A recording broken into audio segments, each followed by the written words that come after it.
All right. Hey, everybody. It's good to be back talking with you today. And this is your proof of life that I am actually here and alive and well. I'd show you a picture, but it's early. You don't want that. Um, okay, so Sean asked me to talk a little bit about, kind of give a background of race and charges. And so it's going to be history, background, what the process is, and kind of where the results are now. Excuse me. So let's get right into it. Hold on. Okay, here we go. So here's a little bit of ancient history for some of you. We'll call it vintage facts. So in the mid 80s, there was an ongoing tension between uh, livestock producers and the Department of Ecology. That is, you know, that's something that happens today too.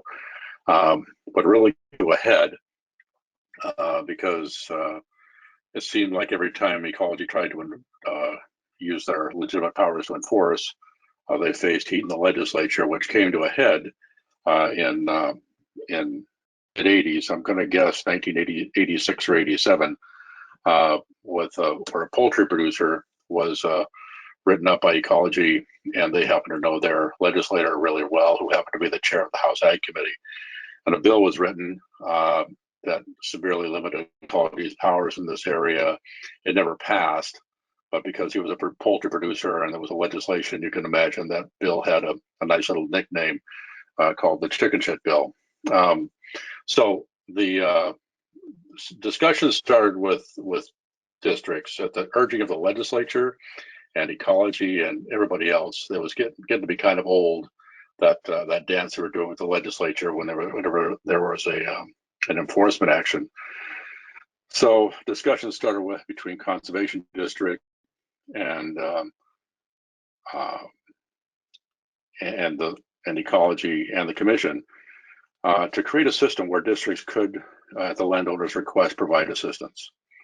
But there was no ongoing funding mechanism for conservation districts at that time, so districts were worried about being set up for failure by agreeing to a system where there was no financial resources to make it possible.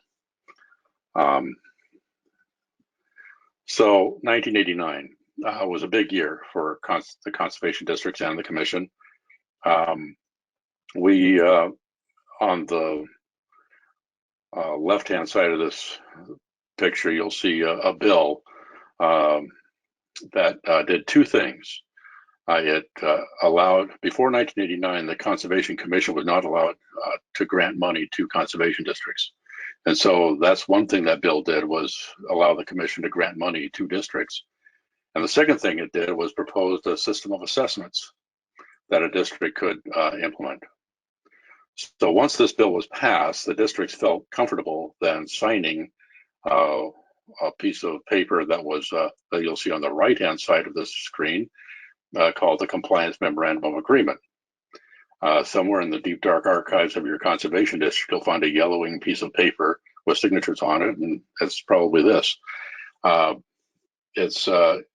one of the things this is an agreement between individual conservation districts, the commission, and ecology. I want to point out this picture. This is the very first signing of this agreement, with legislator Scott Barr in the background. And you'll recognize, second from the right, seated is Chris Gregoire, former Governor Chris Gregoire, when she was Director of Ecology. And also I want to point out on the left-hand side of that picture is Morris Pearsall. He is my ag forestry classmate, was the chair of the Spokane Conservation District. The Spokane District was the very first district to sign the Compliance Memorandum of Agreement. So it was a big year in 1989, which started a lot of things happening for the benefit of conservation. So the people who did this are still around, and I want to point out one person, Ron Juris, who sits on the board of the East Klickitat Conservation District. He was WACD president when this law was passed, and practically lived in Olympia when the whole thing came down and passed. he was, if you thank him, if you walk up sometime and thank him, he'll do his "aw shucks" thing, but don't take it. He was the one to push the thing over the line. I also want to recognize the districts that were the first to pass assessments: Spokane, Thurston, and King. So more recent history, about 20 years later, a few Western Washington districts faced legal challenges to their systems of assessments. The primary legal issue was benefits, whether all payers of this identical one size fits all across the board, all parcels assessment received direct benefits as required in case law. And the case law is a Supreme Court decision with the city of Seattle and on street lighting for this, the landowner assessment they had for street lighting. And every landowner had to receive identical benefits. So that was the issue. One legal challenge resulted in a state Supreme Court decision that only focused on the procedural issue and never really got to the issue of benefits. So that issue remains a little unresolved, at least as far as assessments goes. So in 2012, in reaction to these legal concerns, mainly King and Pierce got together and with some legal expertise and developed what became Engrossed Substitute House Bill 2567, which was the law to create a system of rates and charges. And the difference between assessments and rates and charges is this: that different land uses have different conservation needs, receive different benefits, and should be charged differing rates. So those are the differences, and they're connected. This screen is really messing up my presentation. There's stuff that's missing at the bottom. Hopefully the thing that's uploaded will get it. You'll be able to see everything. So a direct benefit is required for assessments. They're not required for every payer of a rate and charge. So each land use is charged at a different rate based on the benefits they receive, and that legally gets through that benefits issue. So the process of adopting rates and charges is pretty straightforward, and most of it is encapsulated in this district operations brief that I worked up in 2014. I was going through this last night and noticed, sadly, that many of the links are dead on this rates and charges, so hopefully someone can go back and fix those. But what I did notice is the very last link on the operations brief goes to the ordinance, the section of the Pierce County Council. We use the stuff from Pierce Conservation District as an example, and it goes to the Pierce County Council's page on the ordinance, and you go to that page and it's got pretty much everything that's supposed to be linked above. If you go through that, you'll pretty much see all the material that the district presented to the county to get their rates and charges. But let's go through the process here. Before attempting rates and charges, highly suggest you engage with your commission regional manager. I've had the opportunity and pleasure of helping many districts get through this process, and when I was working at the commission. And that's something that if you call your regional manager and say you think you've got to get the rates and charges, I know in my case you became #1 on my list for the next few weeks as far as priority goes.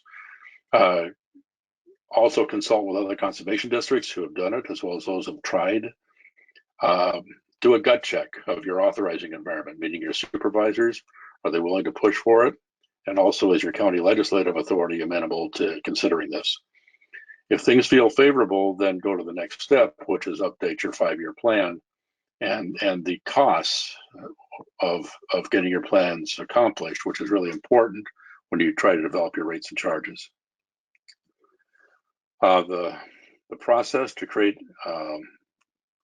and approve rates and charges is pretty straightforward. It's outlined almost in gruesome detail in the statute. You can go in there and see what you need to do. The irony is you'll go into the rates and charges statute and it refers you back to the assessment statute for the process.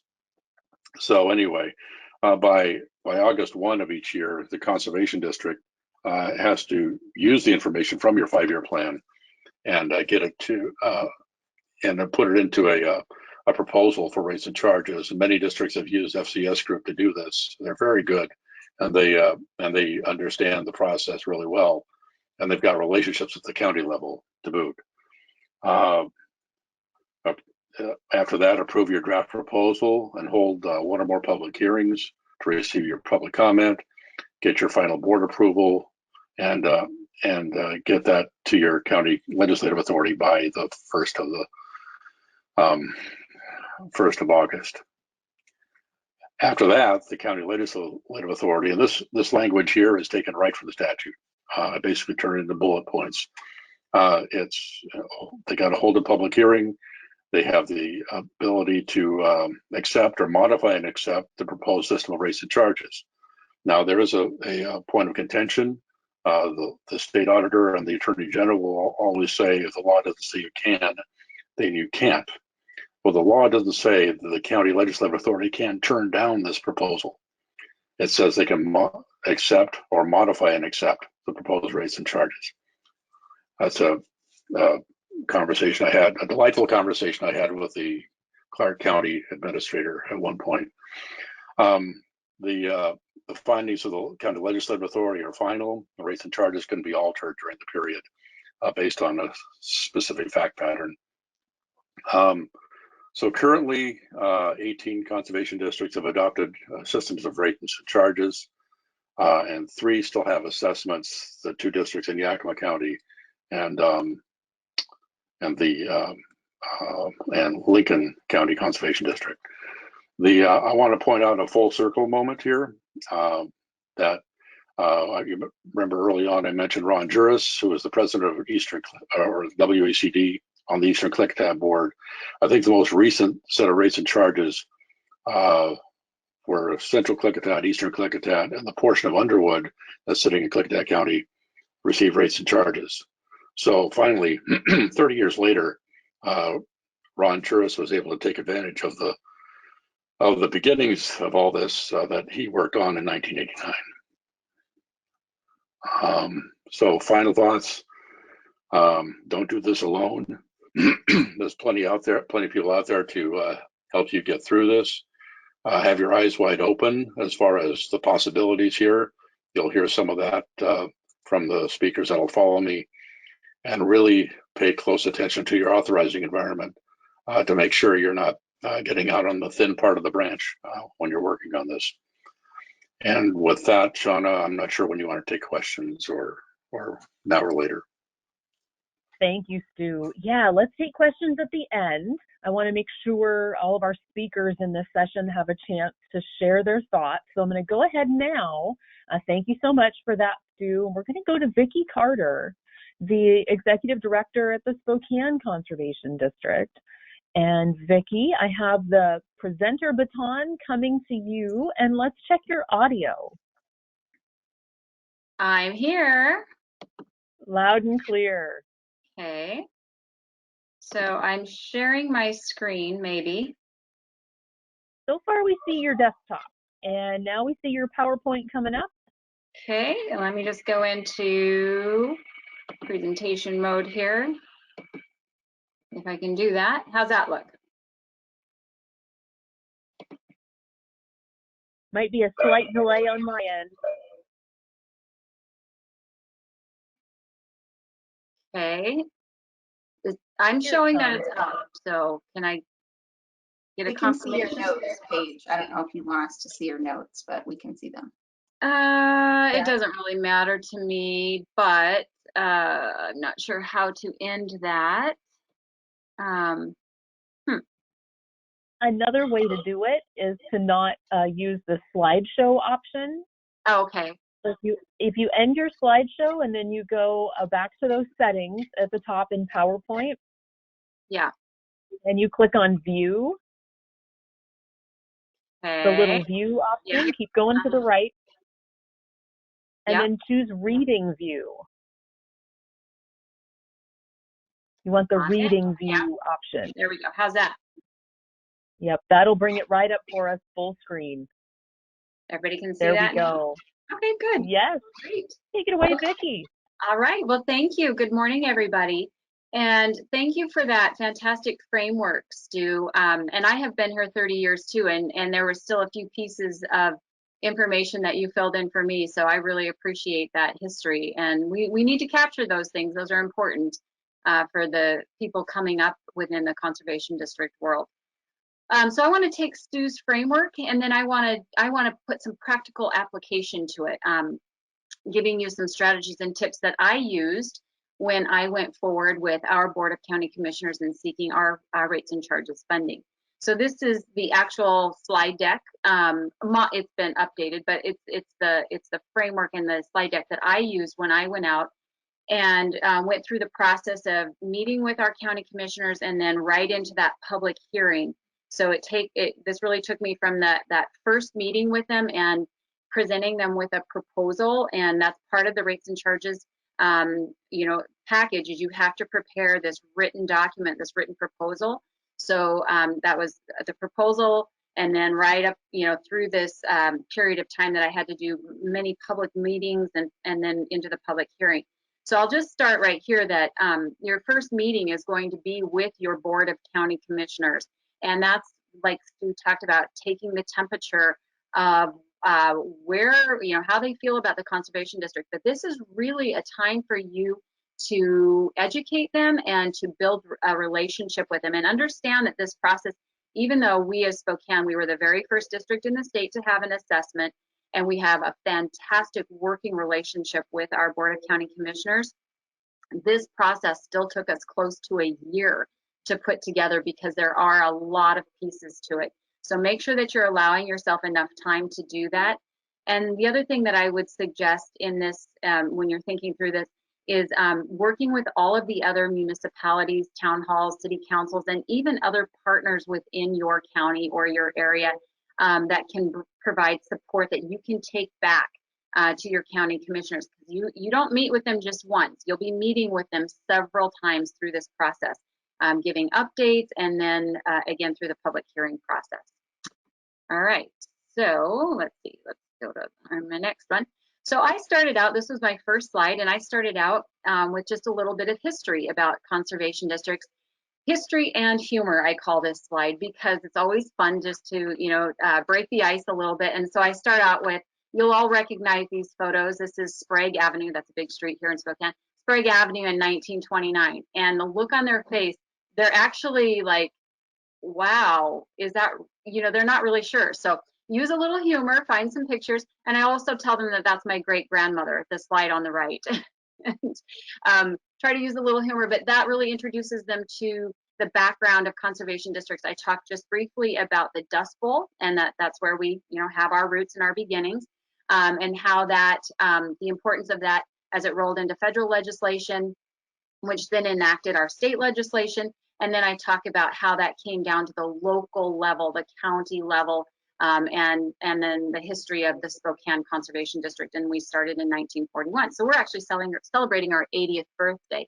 And then I mentioned that there are 3,000 conservation districts across the U.S. and the 45 districts in Washington State. So just try to put it all in perspective for them.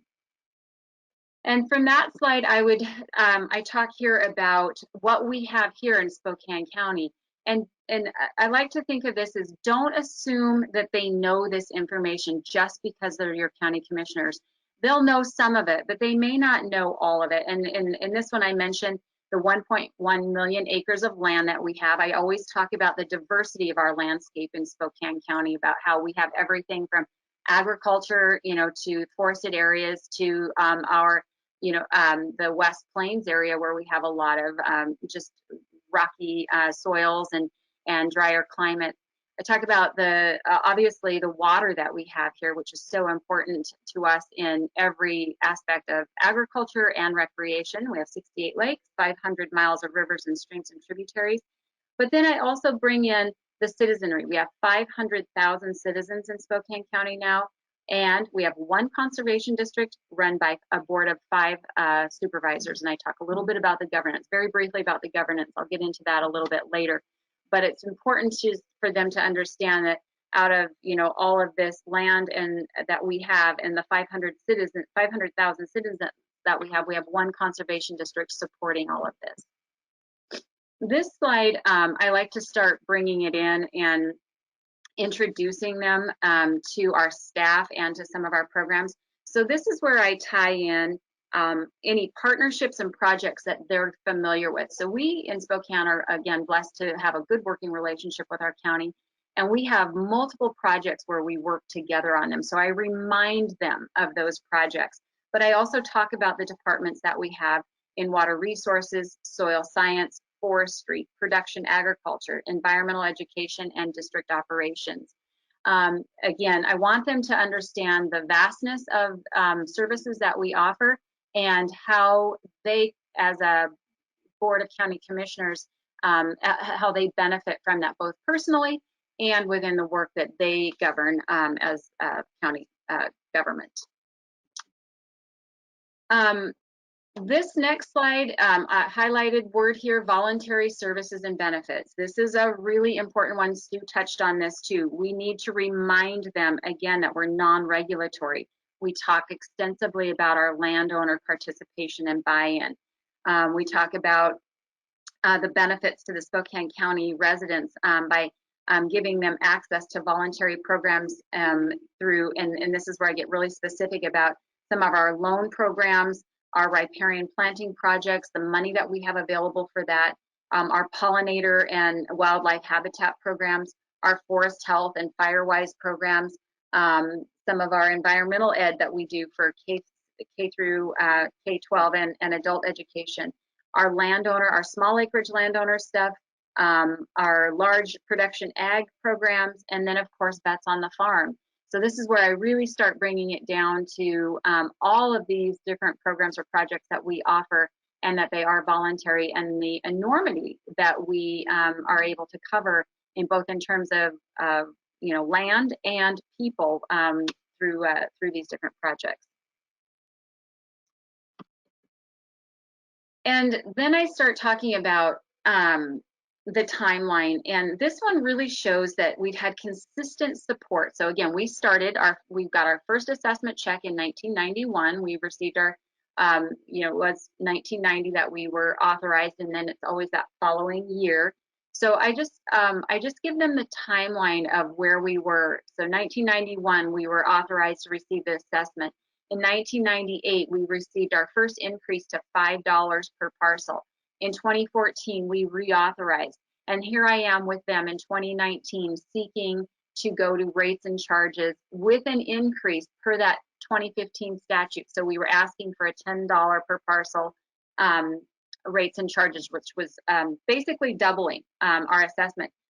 So I had to talk to them about this because you can take this two ways, and we'll talk more about this in a minute, but $10 per parcel is double what we had as an assessment.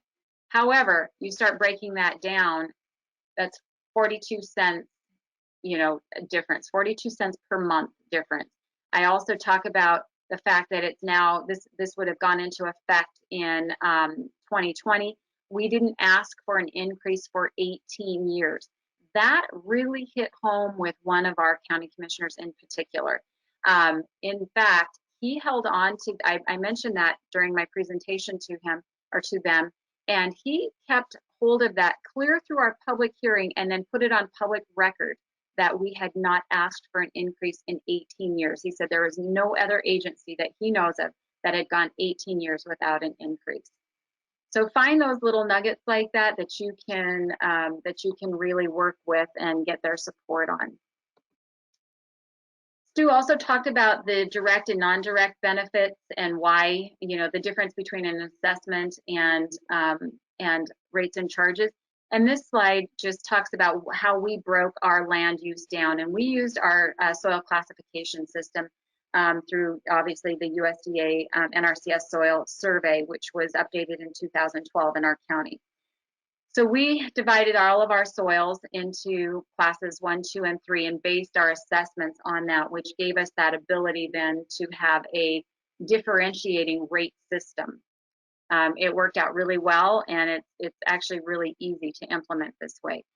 This is all spelled out in detail in that written proposal, which I had mentioned earlier, which we called our rates and charges proposal, that was presented to them long before I ever saw them in person giving this presentation. So then, again, why rates and charges? This is just further explaining the difference between a direct benefit and a non-direct benefit. You know, the pictures kind of depict it here. A direct benefit would be a personal landowner receiving that direct benefit on their piece of ground versus a non-direct benefit on the right, where it's a water body or a stream bank, something like that, that there is more of a non-direct benefit. So it's really important that you explain that we have different land uses and land types, and they all have varying conservation needs and priorities. The rates and charges recognizes the many indirect benefits of the conservation work that we do, in addition to some of those more specific or special benefits. I call this slide the spell it out for them. So this was exactly what I was asking for. So, you know, this is just here it is. We estimated there would be $190,000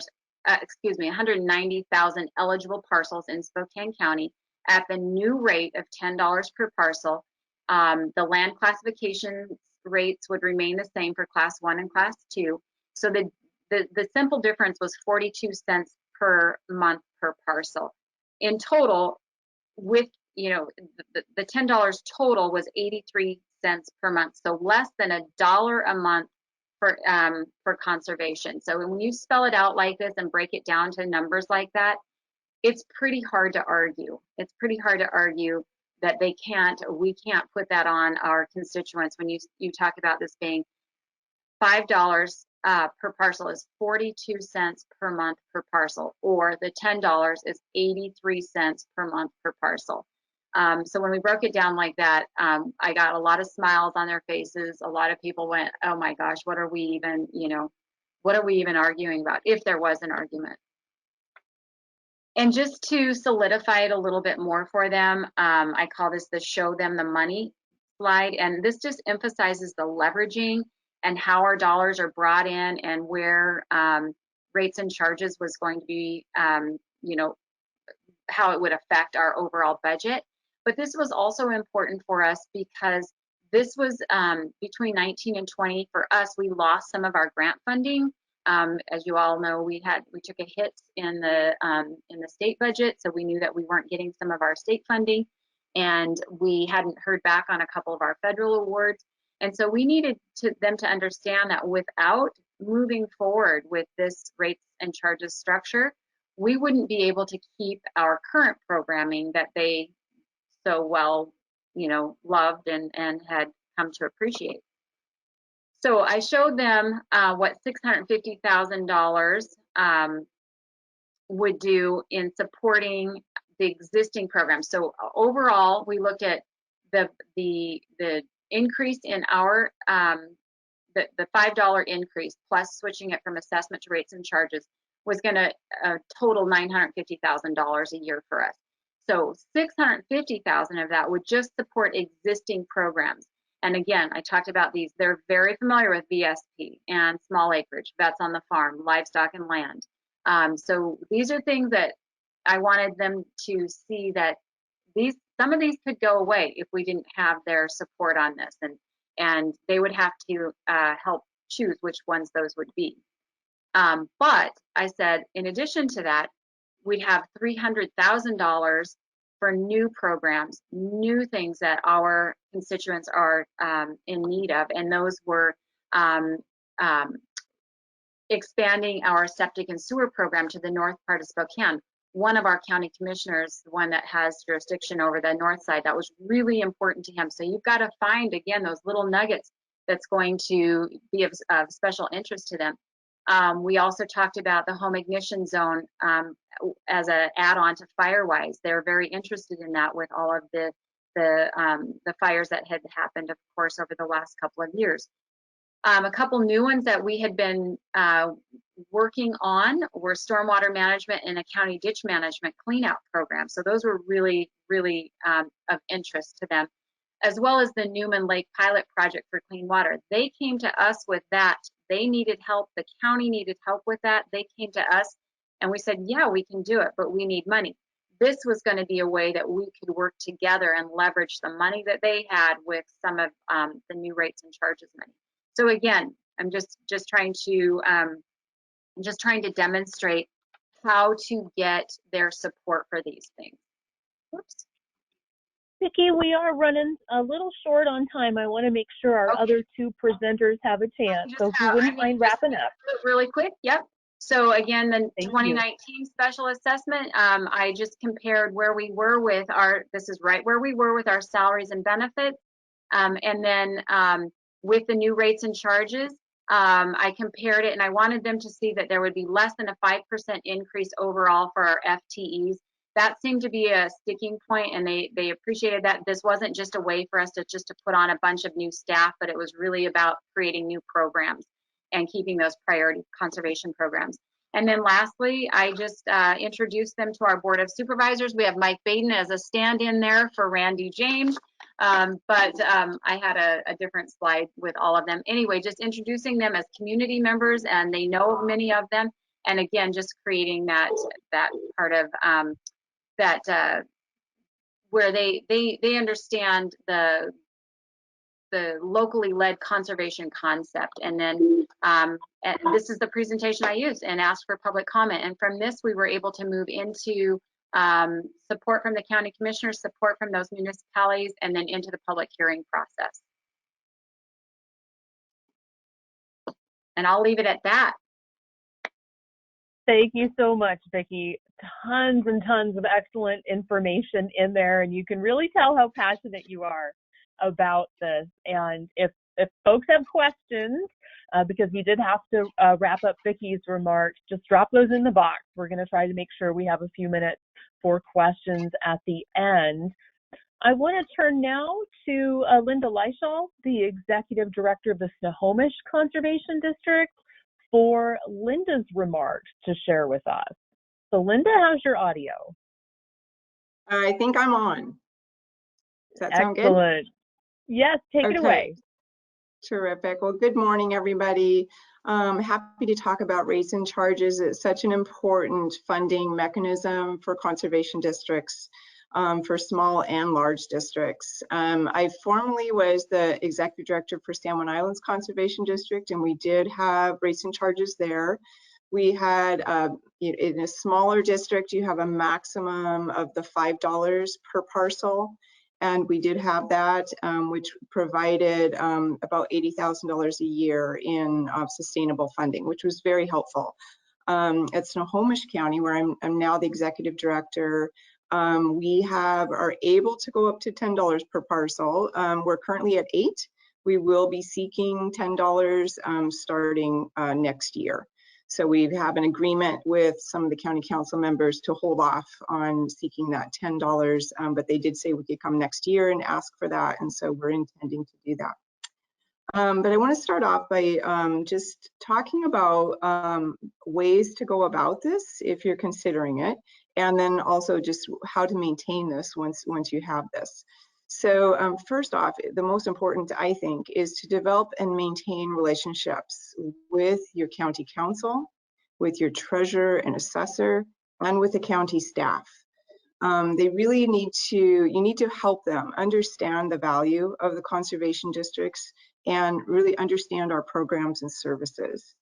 So with county council, I would suggest that you provide them with annual updates and presentations and annual report with or without your rates and charges.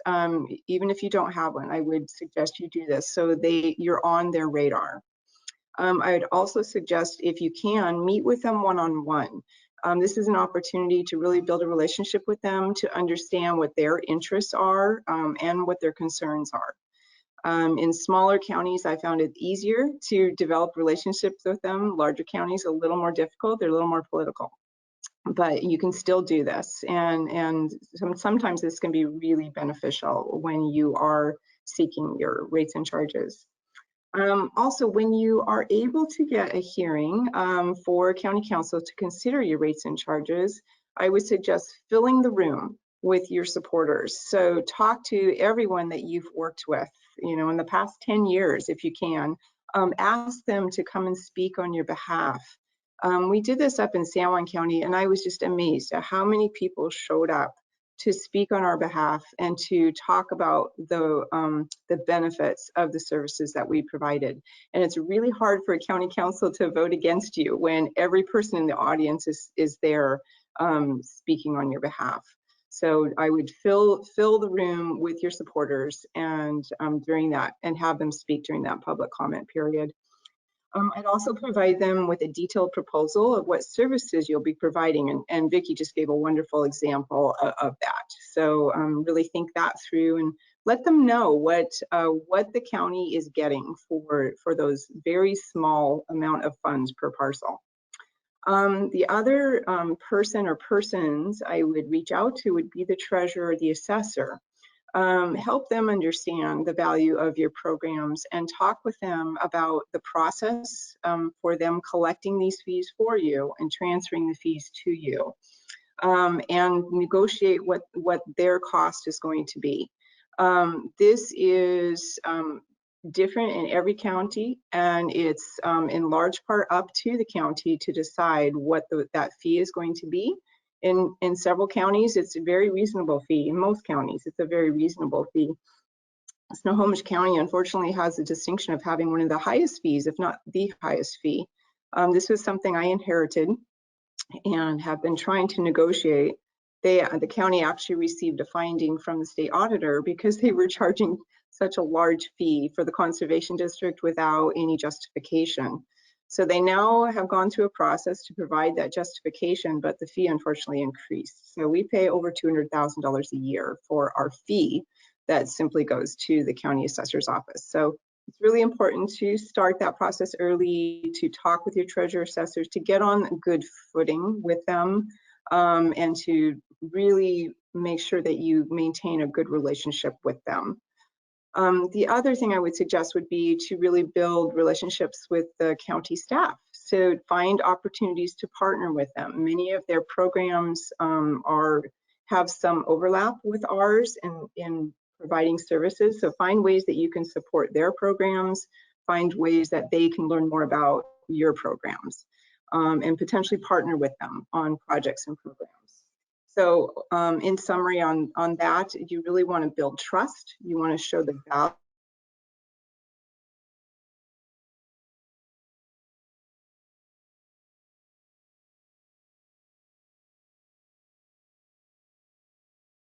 Linda, I think we may have lost your Increase the audio. understanding of CD services.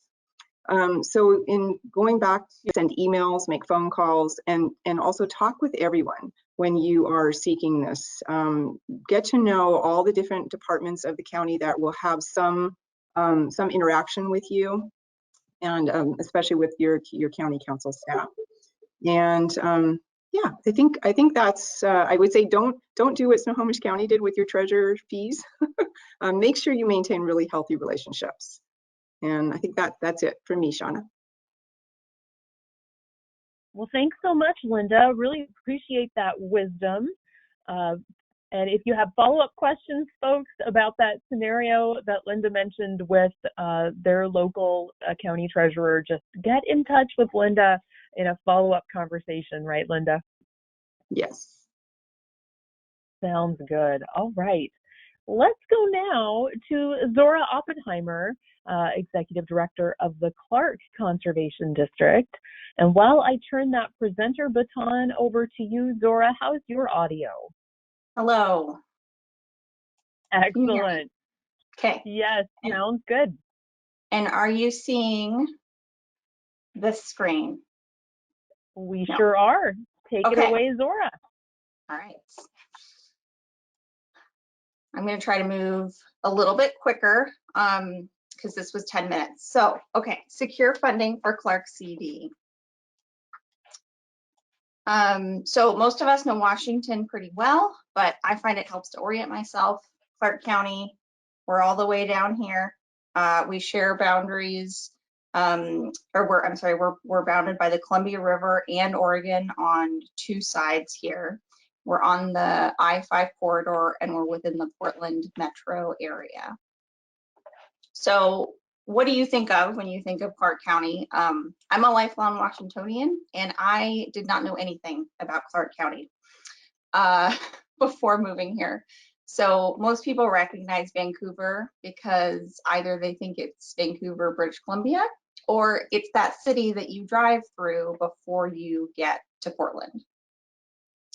But Clark County has two of the top 5 fastest growing cities in Washington. We have the second highest population density in the county behind King County. We also have the third highest number of farms in the state, which is a fact that surprises a lot of people. We are just behind Yakima and Spokane.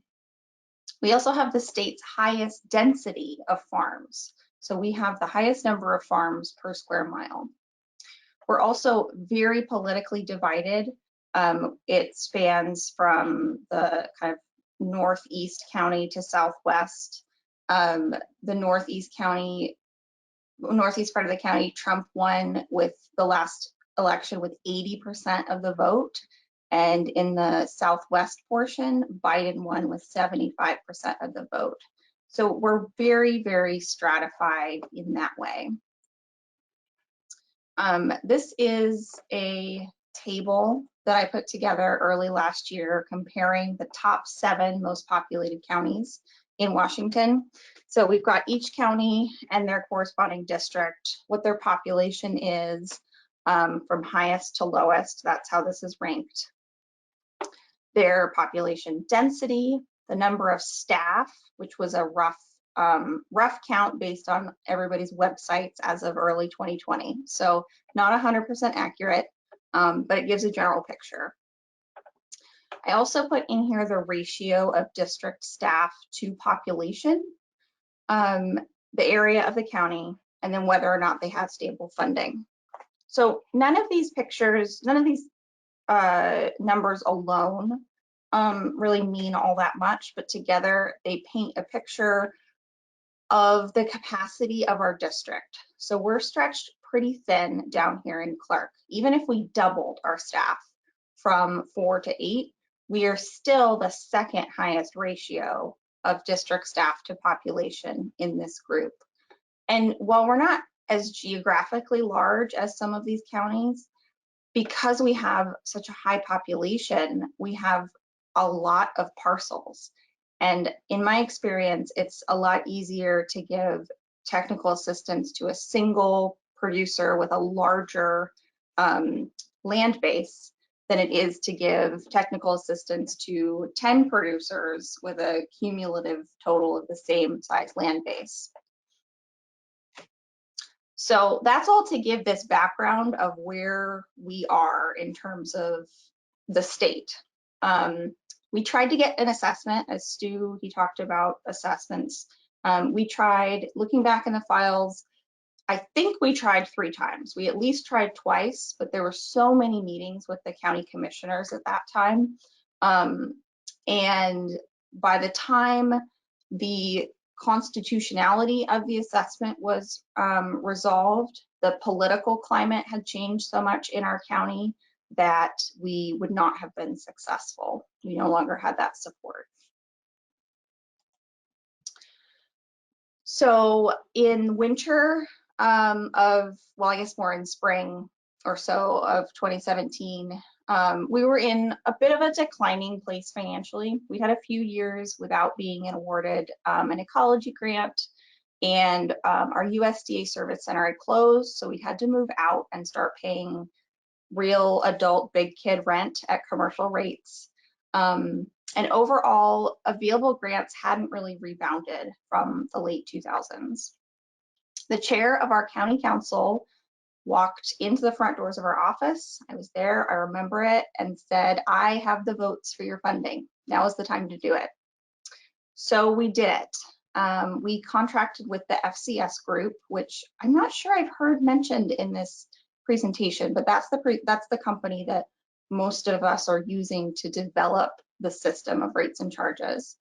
And we contracted with them, and we invested essentially our remaining savings account.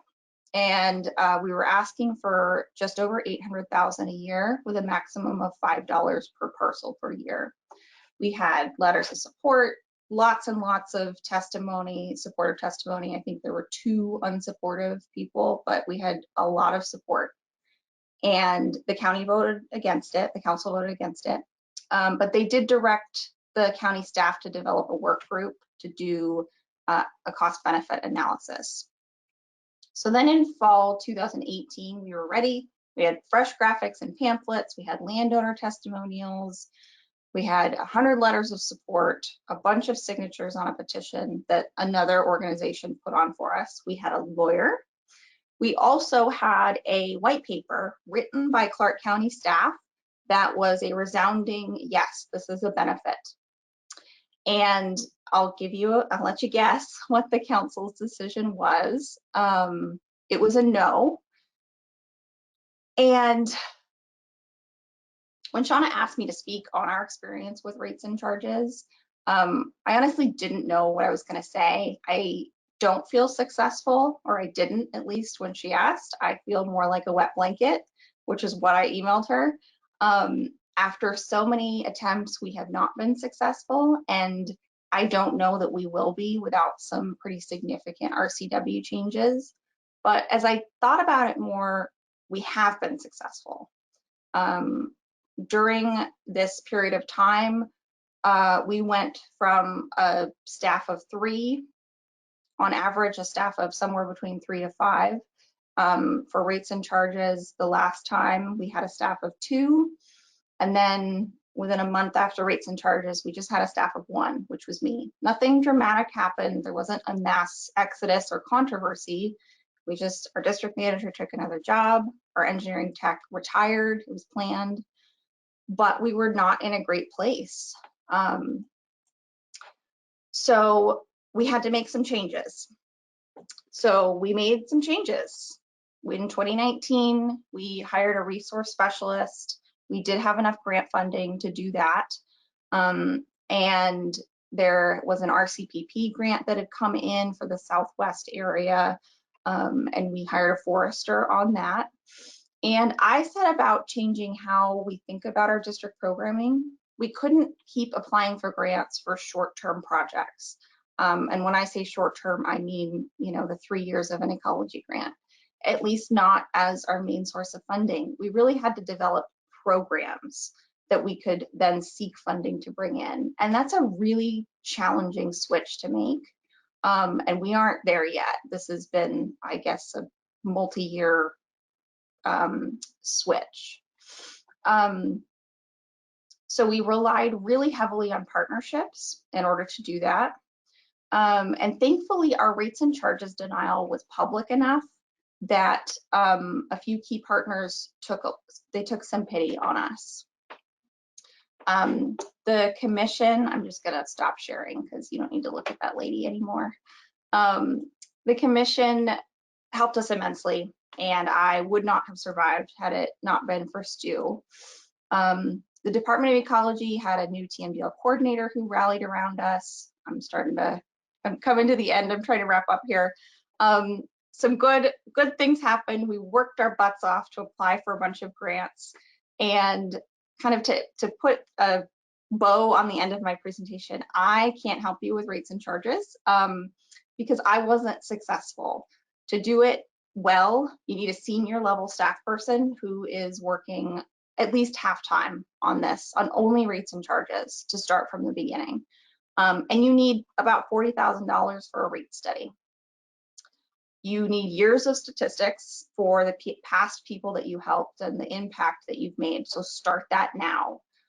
It's not something to take on if you aren't 100% sure that you're going to get it. But we have really used our series of denials as a launch pad. And I believe that if we do get rates and charges in the future, it's going to be because the county council comes to us and asks us to go for it. But for real this time, not just pretend. Thank you. Thanks so much, Zorah. Thank you. I love how you turned the headbang into that person running up the wall. Thank you. That's excellent, right? It just really embodies the resiliency of districts, right? If you hit a wall, just turn and make a new road. I love it.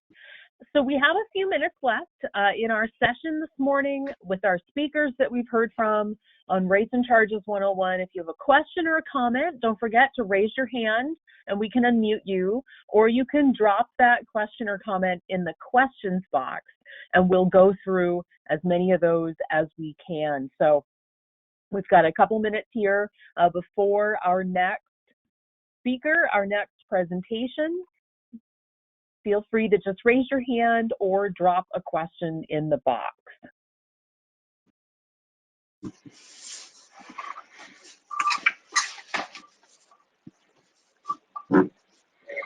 Okay, I don't see any. Oh, I do see a hand coming up. Larry, looks like you're self-muted.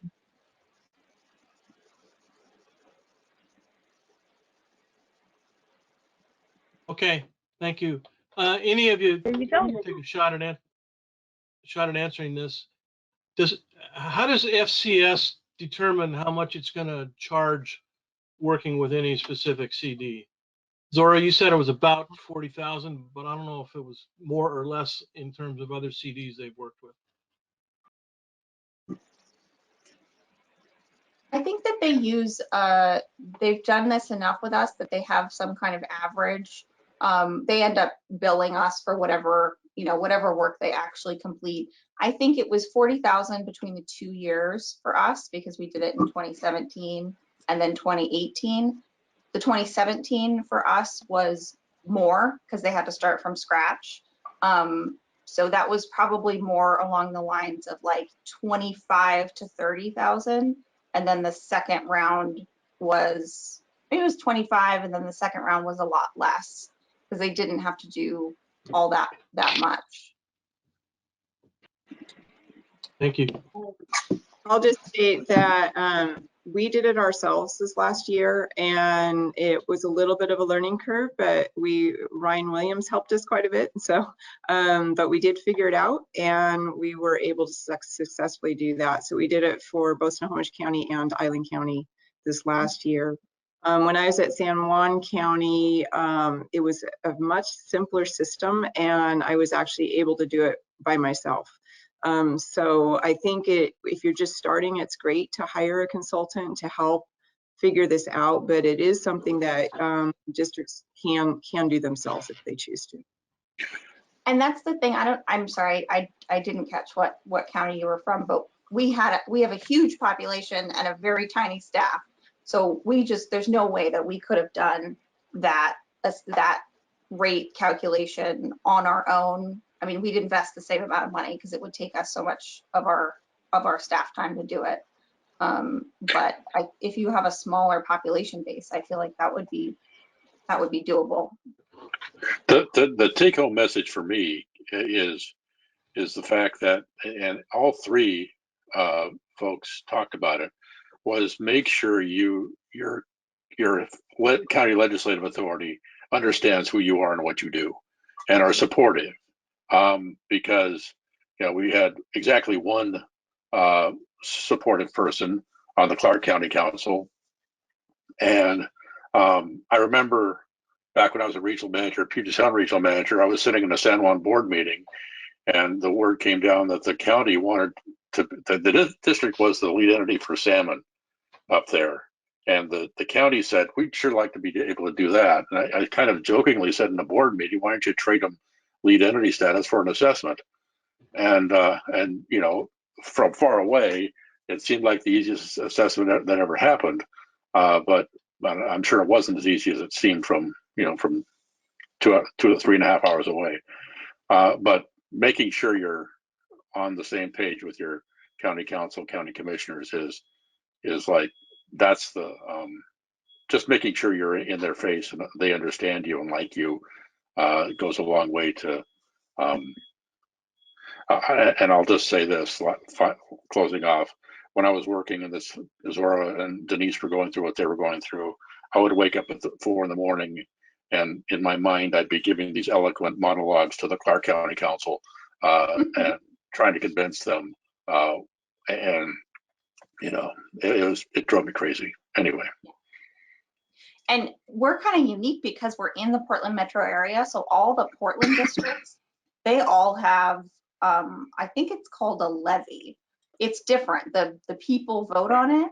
And it can be very frustrating because you're trying to convince not even 5 people. You're trying to convince 3 people. You just need a majority. You're just trying to convince 3 people to approve something for you. And sometimes that feels like a bigger hurdle than convincing voters. Because I have a feeling that we would have more support if we went to a vote, but that's not the system in Washington. So.